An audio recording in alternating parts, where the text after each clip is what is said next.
한국인의 정통 주간신문 이루서울 1301호가 발행됐습니다. 이루서울TV 시청자 여러분의 많은 관심과 성원 부탁드립니다.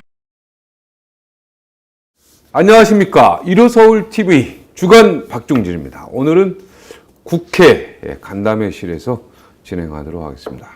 간담회실에서 진행할 때는 국회의원이 나옵니다.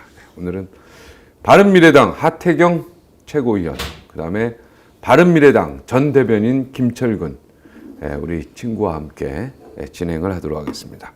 지금 바른미래당이 생가사의 갈림길에 놓여 있는데요.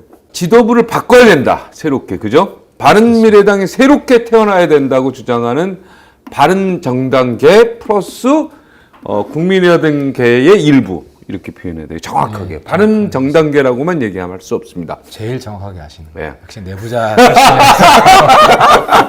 외부자들은 모르는. 네. 그리고 마이웨이를 외치고 있는 좀 국민의당계의 다수. 다수가 아니죠. 아, 다수가 아닙니까? 그때 해명해 주십시오. 아니, 그러니까 국민의당계 중에서 오늘 패널이 잘 구성이 됐네요. 네.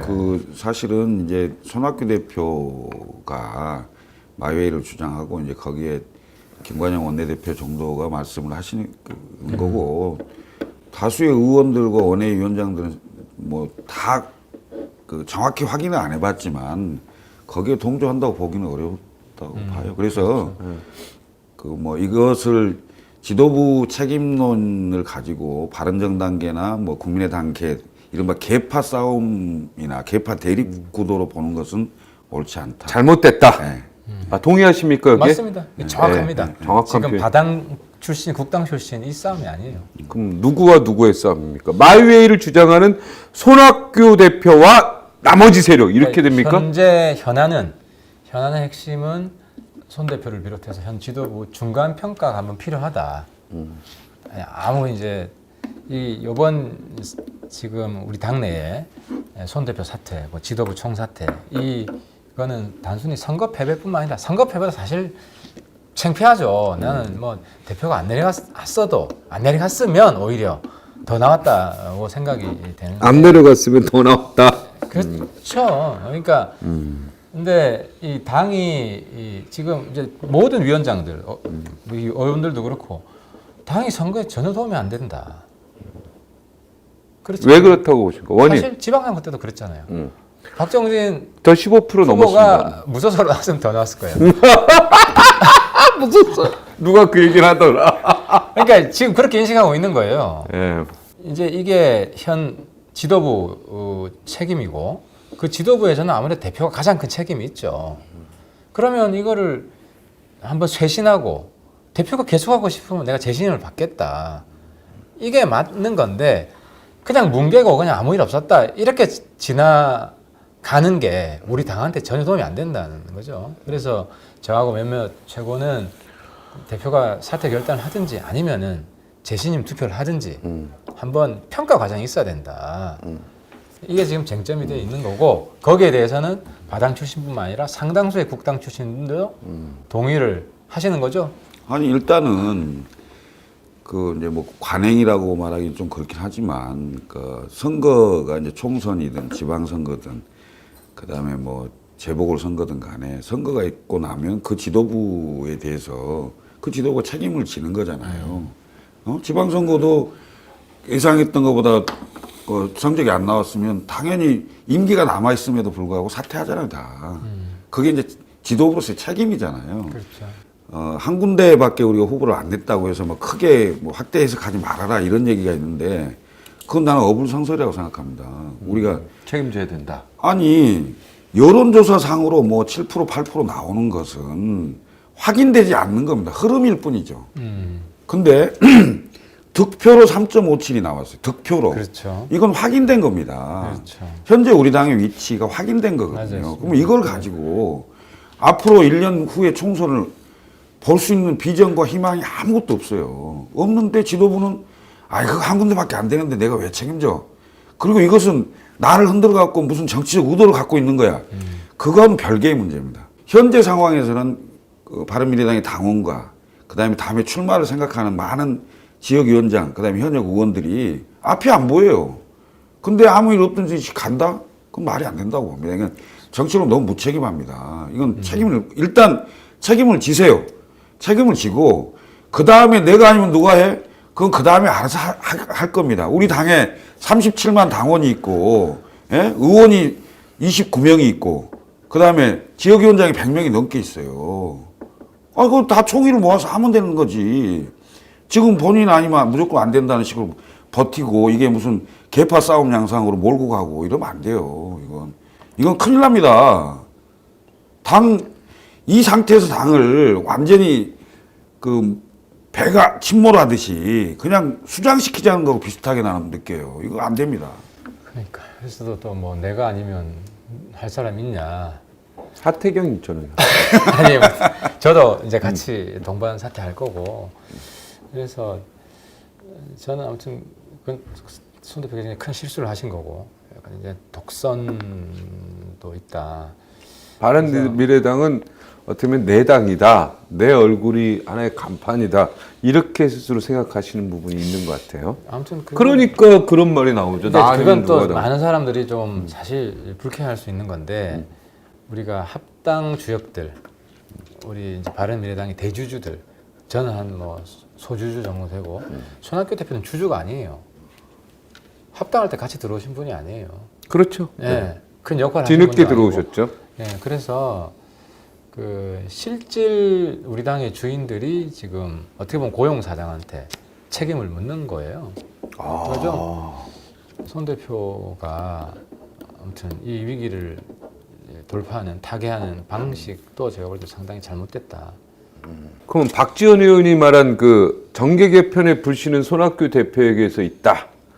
뭐 이 말이 사실이네 그러면? 아니죠.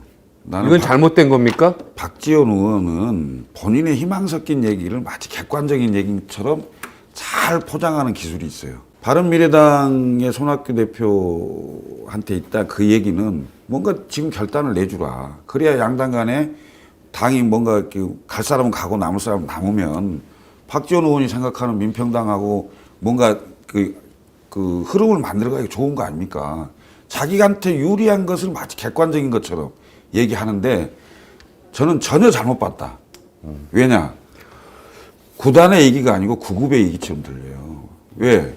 객관적인 사실이 아니에요. 지금 바른미래당의 내부에서 책임론을 가지고 논쟁이 되고 이게 격화된 내부는 비슷하게 보이지만 이게 바른정당계하고 국민의당계하고 갈라서는 그런 싸움이 아니거든요. 이게 싸움의 본질을 잘못 본 거죠. 그러니까 이제 뭐 교란 작전을 하는 거고. 교란 작전. 작전. 잘하는. 박지원 의원은 네. 지금 교란 작전을 하고 그렇죠. 있다. 그러니까 지금 우리 당을 어떻게든 없애려고. 네, 그렇죠. 그러니까 지금 쟁점은 우리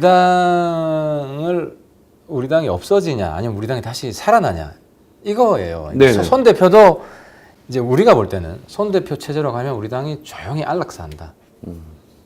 그러니까 대표 이 체제가 들어서고 나서 한 8, 9개월 됐는데 당이 존재감이 없잖아요. 그잖아요. 그래서 지지율 올라가는데 대표가 사실 아무런 통 못 줬어요. 냉정한 평가입니다. 그럼 앞으로 좋아질 가능성이 있느냐? 아무런 비전이나 전략 제시를 안 합니다. 그리고 손 대표가 한 건 딱 하나인데 연동형 비례제 단식인데 그건 국민들이 볼 때는 밥그릇 싸움으로 봐요. 그렇죠. 국민들 챙기는 게 아니라 의원들 밥그릇 문제만 신경 쓴다. 그러니까 지지율이 안 올라가죠. 우리 당을 일단 살려야 된다. 살리고 선거 때는 또 다양한 전략이 있을 수 있어요. 그렇죠. 선거 연대 단일화. 사실 제일 강력한 민주당이 볼 때 제일 위협적인 거는 후보 단일화를 해내면 제일 위협적이에요. 우리 당이 독립적으로 존재하면서 또 뭐 민평당하고 단일화 할 수도 있고 한국당 3당 단일화 할 수도 있고 그래서 여러 가지 전술적 구사는 가능한데 어쨌든 당이 살아야 당이 있어야 뭘 해볼 거 아니에요. 근데 지금 다들 손 대표 체제로는 당이 이거 존재하겠어? 이런 의심을 걱정을 하고 있다는 거죠. 꼭 합당을 안 해도 되네요. 단일화가 또 있네요.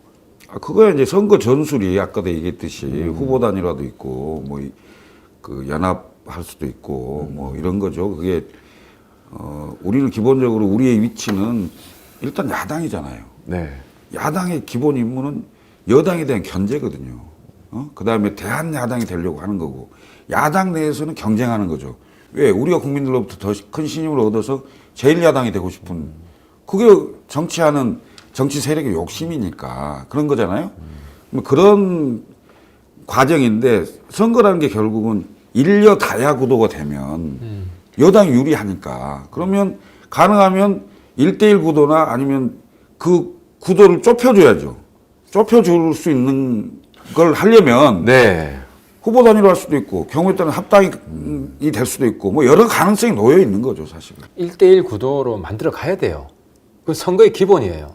그러면 우리한테 제일 좋은 거는 예를 들어 지금 정의당하고 민주당이 단일화했기 때문에 지지율이 많이 나온 거지 합당했으면 오히려 별로 안 지지율이 나오죠. 떨어져요. 그러니까 근데 이거를 힘으로 강제하려면 우리 당 지지율이 어느 정도 한 15%까지 가면 한국당이 사정을 하지 다 떨어지는데 그잖아요. 근데 우리 당 생각이 지지율이 똑같네. 5% 이하면 그게 베스트야 사실은. 그게 베스트인데 그러면 우리가 아직 조금은 시간이 있기 때문에 예를 들어 그런 거예요. 뭐 박종진 비대위원장 지금 체제보다는 훨씬 낫다고 봐요. 아, 감사합니다. 아니, 오히려 그렇게 하면 예를 들어 다시 입당해. 얼마 전에 그 자유와 공화 플랫폼 자유. 박형준 이미지 괜찮잖아. 좋죠. 박형준 비대위원장 그럼 지금 체제보다 훨씬 나는 성장 가능성이 있다. 근데 이미 구태의연해진 이 체제를 가지고 그냥 간다? 아니면 이준석 30대 훨씬 낫죠. 이준석 비대위원장 훨씬 낫지. 훨씬 낫죠. 아 그러니까 이런 창의적인 상상력으로 지금 새 지도부 우리가 살아날 국리를 해야지. 어쨌든 이거를 붙들고 정돈 선배가 그러대 사퇴할 능력이 없는 사람들이다. 그것도 능력인데 사퇴할 능력. 능력이 없다. 그건 손학규 대표를 두고 얘기하는 뭐 건가요? 과거에 이해창도 그랬고 이제 그런 올드 보이들이 이해찬. 이회창 아, 이회창. 대선 3번 나왔잖아요. 네. 사표낼 용기가 없다. 이현주 의원은 뭐 징계안 받아들인 건가요? 아니면은 지금 왜냐하면 어떤 상태인가요? 이번에 이제 정확히 이 이현주 의원의 방향이 결론이 난 게 우리 당에 계속 남아 있으려면 재심 청구를 해야 됩니다.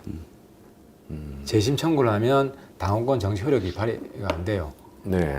그래서 재심 때까지 시간도 있고 어쨌든 근데 재심 안 청구, 했습니까? 재심 청구 할 마음이 없는 것 같고 또 어제 보니까 이제 선택은 탈당이거나 한국당 가는 거다. 근데 뭐 무소속으로 나오진 않을 거 아니에요. 네네. 한번 물어보세요. 무소속으로 나올 그 예, 의지 예, 있느냐. 제가 예. 근데 아마 뭐 그럴 의지는 별로 없는 것 같고 결국은 한국당. 네. 그러니까 1년 징계안에 대해서 당원권 정지 1년 징계안에 대해서 개인적인 소회를 좀 얘기해 주십시오. 그러니까 이현주 1년 당이 징계안이 당연한 거다. 아니다. 이현주 뭐 의원만 이렇게. 키워줬다. 아, 이현주 의원만 키워줬다. 그러니까 이현주 의원은 막 울고 싶은데 예, 적당하게 이제 손 대표 측에서 명분을 만들어주고 뭐 빰 때려줘가지고 이제 어쨌든 이현주 의원이 부각이 됐잖아요. 부각됐죠. 손 이 싸움이 돼서 네.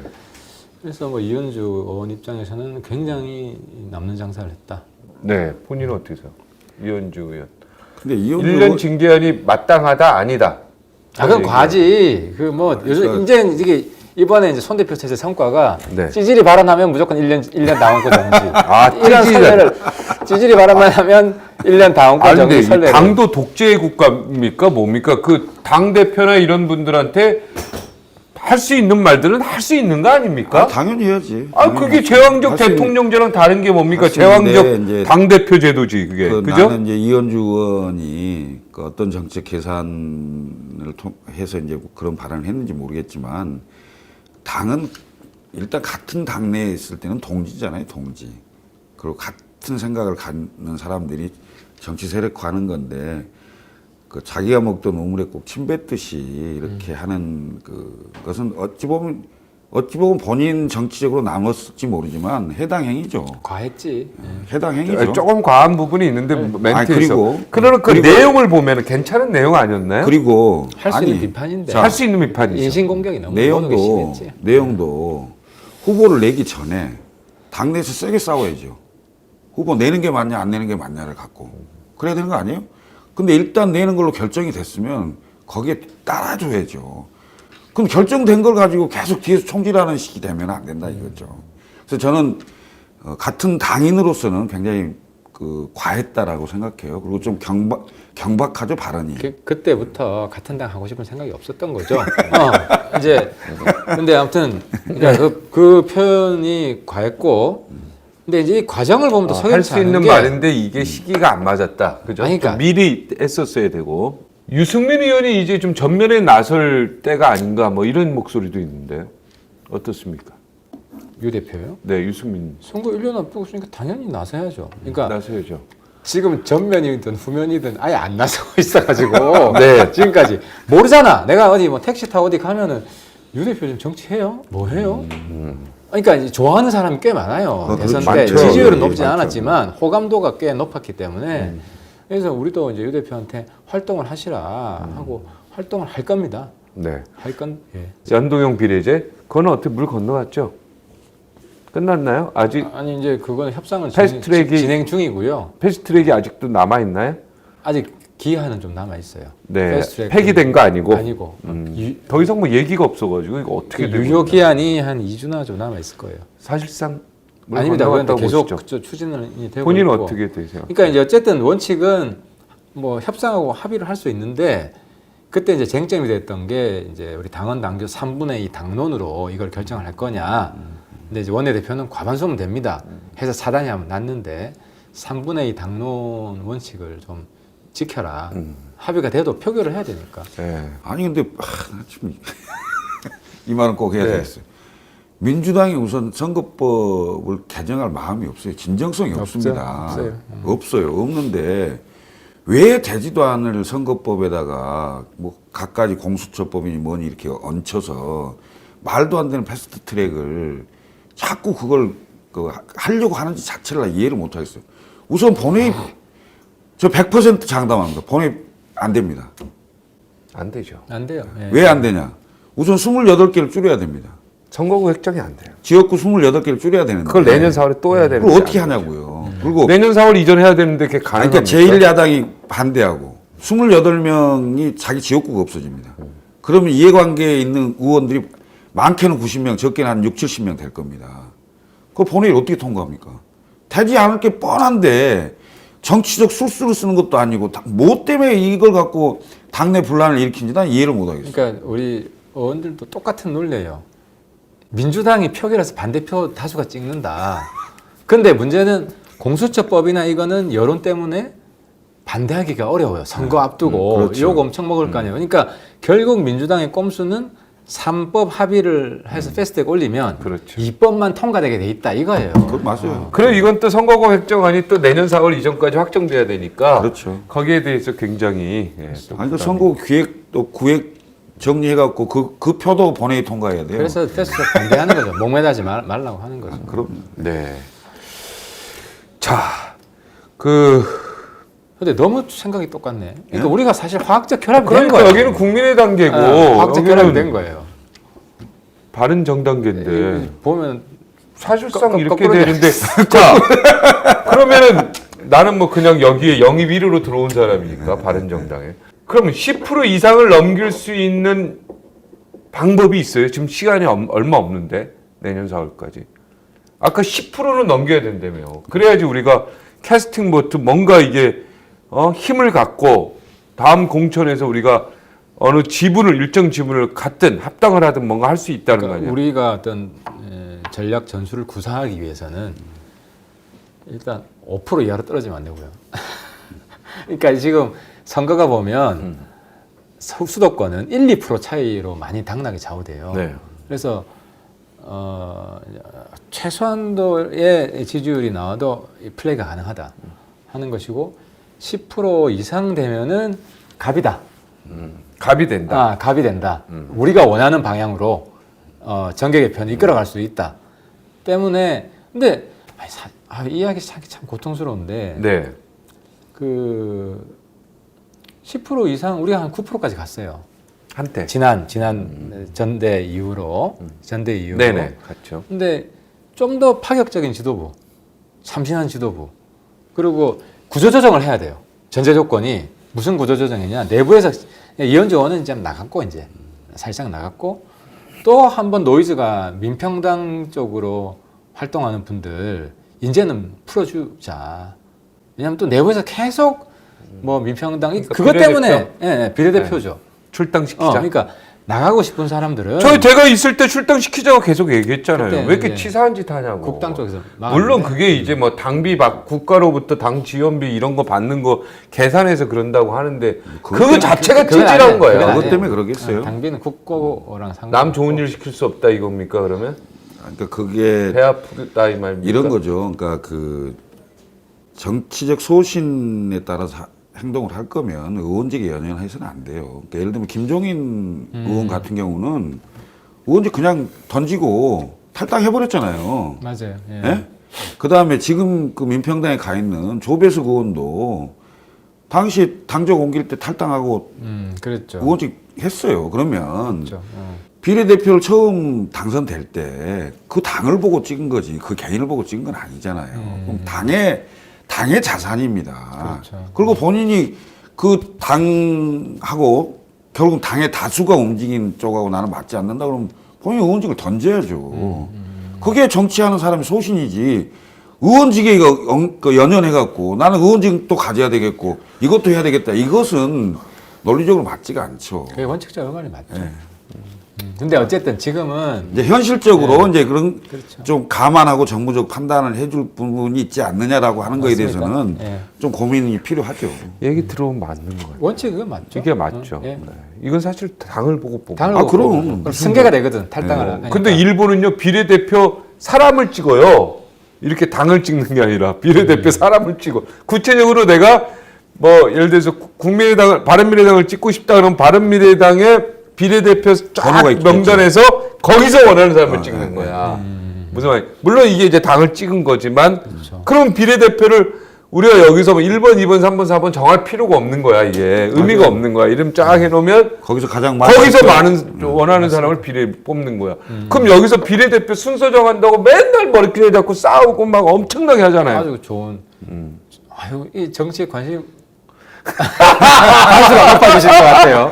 아니 맞죠 이게. 나 이 생각을 못했는데 예. 이 좋은 아이디어. 예. 그러면 이제 그 비례 찍은 건 그 당 찍은 걸로 들어가고. 그럼, 예. 근데 이제 구체적으로 아마 당은 여성들이 순서대로 아마 반대합니까? 반대가 심할 거예요. 그렇죠. 여성들이 상위 순번이나 13 소주자가 보장이 됐는데 이제 그렇게 다 풀어서 프리하게 찍어라 원하는 사람. 아무튼 좋은 아이디어예요. 좋은 아주 아이디어죠. 좋은 아이디어. 바른미래당이 참 괜찮은데 어떻게 보면. 그러고 보니까 선 개혁 대표 모두와 구원 선 대표 사태에 동참하시겠네요.